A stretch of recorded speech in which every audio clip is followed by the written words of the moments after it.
Chuadanga cattle মার্কেটের দর্শক, আজকের বাজারের অবস্থা ভয়ঙ্কর হয়ে গেল এই বৃষ্টির কারণে।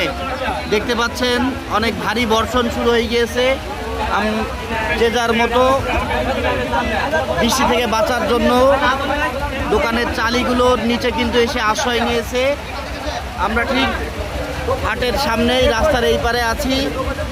দেখতে পাচ্ছেন কিছু ব্যাপারে কিন্তু গরু কিনেছে, এর মধ্যেও কিন্তু বেচা কিনা থেমে নেই।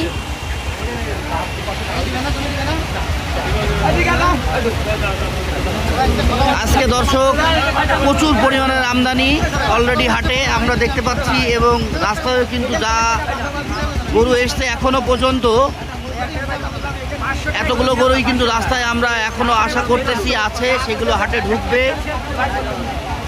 আজকে মিনিমাম 10-15 হাজার গরু আমাদের ডুগডুগি পশু হাটে, তারও বেশি গরু কিন্তু আমদানি আমরা আজকে দেখতে পাবো আশা করতেছি।